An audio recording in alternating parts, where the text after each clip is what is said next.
forecast to be stronger than it is, and I'm sure it will get stronger. So it's very calm at the moment, and it's around about 9:15, and I'm going to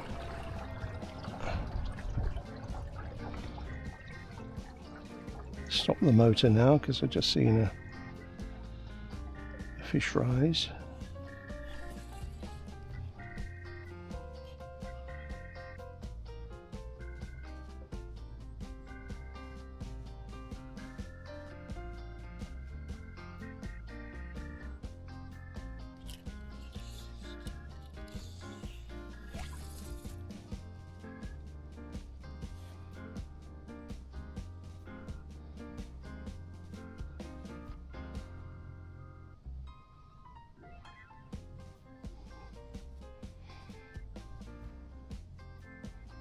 There's a couple of fish feeding here, but I'm not in with much of a chance until that perishing sun gets on cover, especially in this flat water.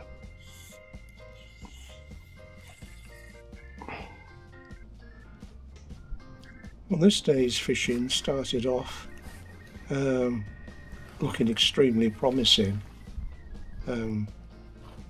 As I was motoring the boat up to the top end of the fishing, I saw a nice rise from decent fish, so I had a few minutes hovering around in that area and didn't get anything and didn't see another rise. So I ended up at this top end. There were 2 isolated rises which I covered, but nothing much at all doing. So I then went close to the shoreline on the roadside of the fishery,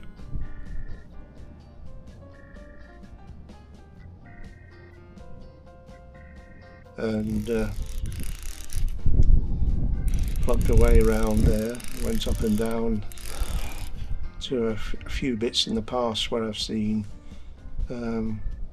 quite a few fish rising very close to the shoreline, but again seeing nothing. There was 1 or 2 boats out, and at first I didn't see anybody in any of the boats getting anything, so I didn't know what, if anything, was getting the fish. I knew there was still plenty of fish in the fishery. It was just a case of hoping that when the sun got covered and things warmed up a little bit, that I'd get some action, because although it's a very pleasant looking day, it was surprisingly cold. I'm not quite sure what direction the wind was. Well, it was an easterly wind. I mean, do we get anything else these days?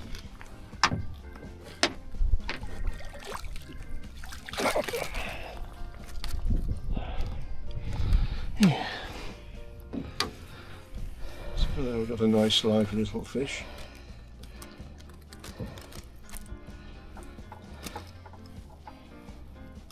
These rubberized nets that, well, the one I use, this fish pond net, is very gentle on the fish, you know. It's not at all coarse, it's like a cushiony thing. Looks as if the fry's out. I'm sure that's a technical term for it, a cushiony thing.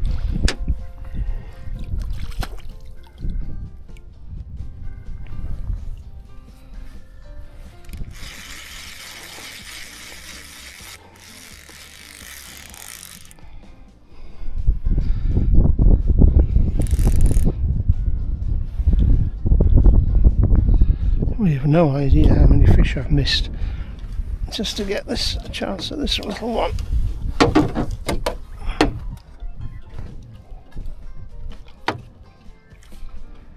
Getting back to the progress of the day, I started fishing at roughly 9:15, and it wasn't until 1:15 when I had my first fish. And before that I'd only had one half-hearted rise. Didn't like the look of that. So I was getting into the frame of mind where I thought I'd leave it until 2 o'clock, and if nothing happened I would take myself off home.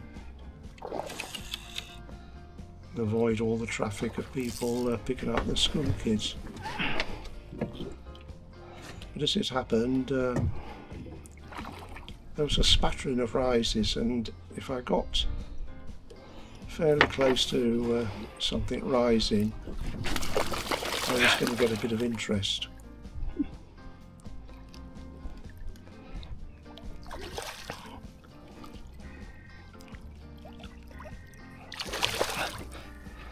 There was one very weedy bit on the horizon of where I am now, which there was a small gap, and I must have had about 6 or 8 really great swirling rises, and I thought, brilliant, and not one of them connected with a fish.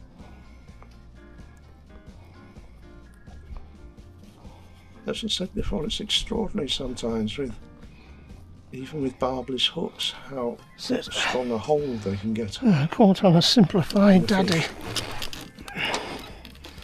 Oh, for a small fish it had plenty of go in it.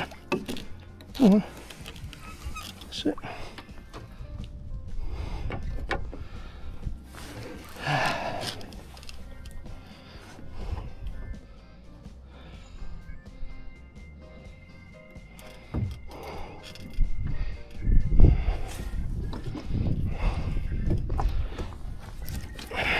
If you've been watching some of my other videos, I won't be back to Curie again this year because they're dropping the level of the reservoir by a few more feet, and also they're allowing bait fishing on it.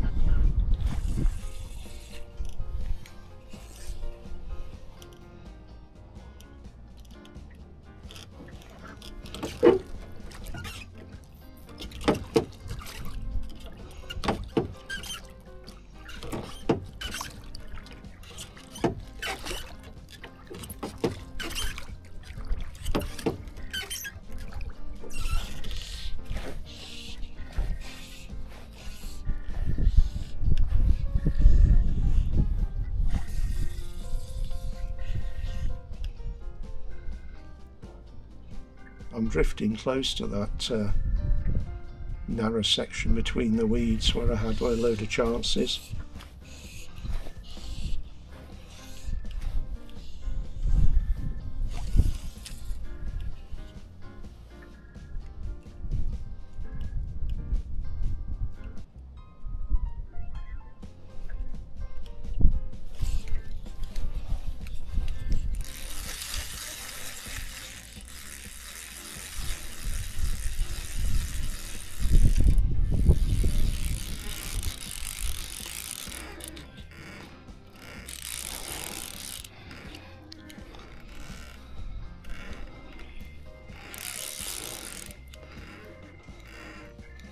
This one's bigger than the previous two.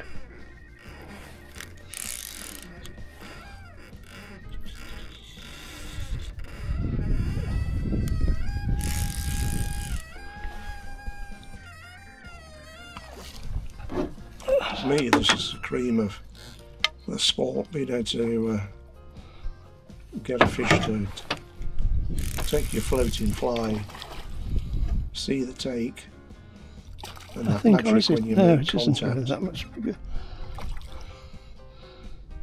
And with the light fly lines and tackle I use, I really get to feel the fight. It just took with so much drama.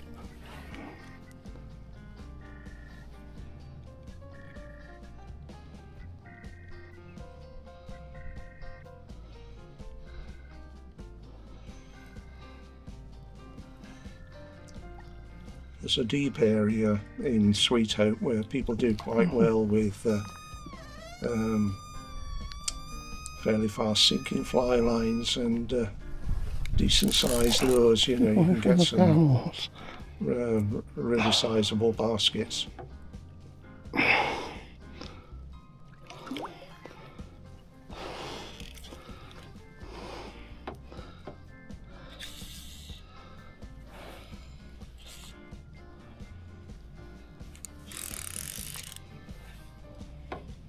So if you're looking at this and thinking, oh, it's all dry fly fishing and I don't want to do dry fly, no, I'm myself and one or two others are the exception rather than the rule. These little ones have proved to be quite awkward to net. Well, I'll clarify that it's during the day, probably me fishing the dry fly is more the exception. For the evening rises that this fishery is famous for, it's a lot of anglers will be using the dry fly.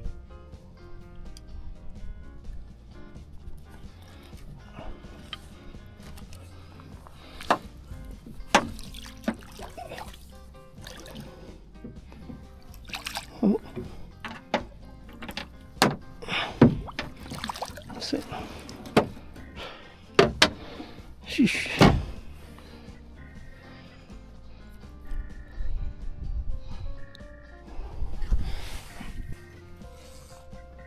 Sweet Hope, like every other fishery in the country this year, has been badly affected with these strange weather patterns we've been having.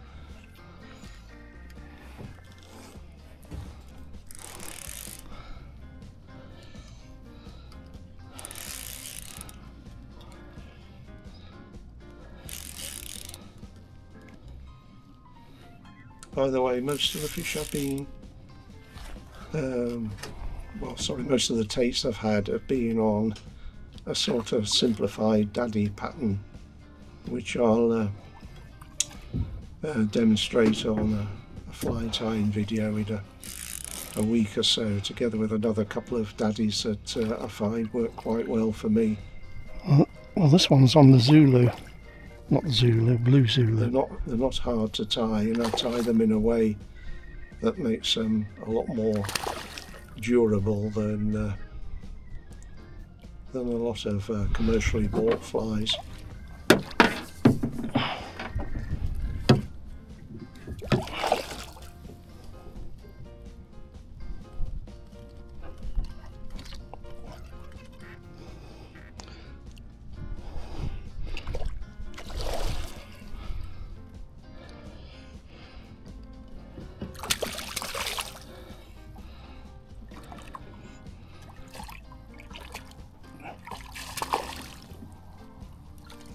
That fish has taken a blue Zulu. That's it. I had the blue Zulu on the dropper, and it bit me.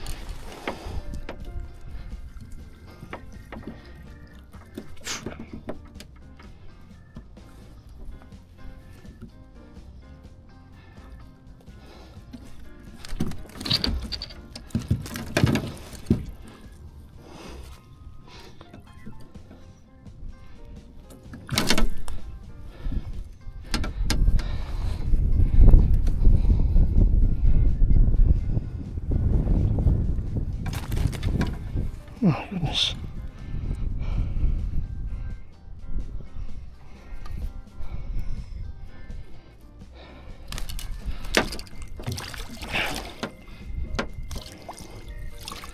There he goes. Huh.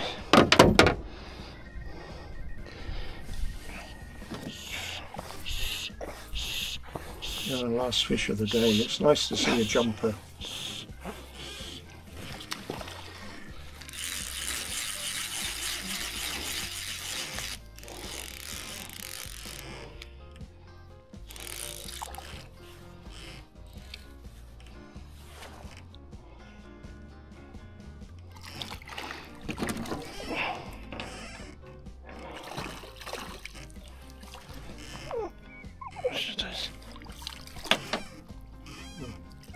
I tricked that little one into swimming into the net.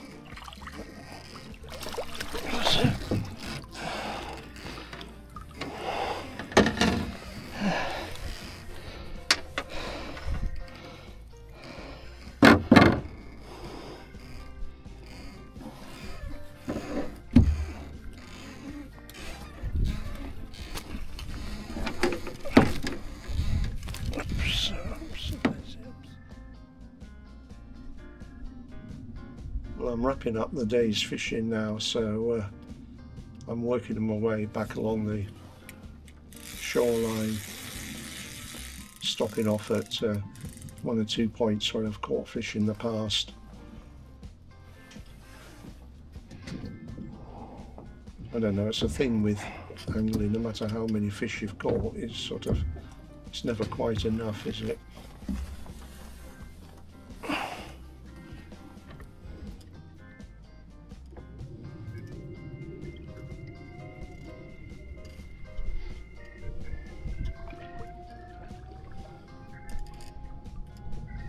The camera work is a little bit drunk on this video because I hadn't set my action cam up with one or two settings that keeps the horizon level. So just like a spaniel listening to the radio, I've got my head at a 30-degree slant most of the time.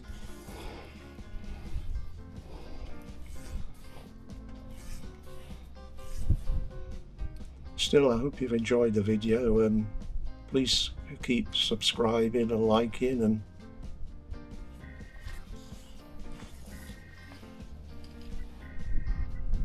it's a beautiful setting, you've got to admit.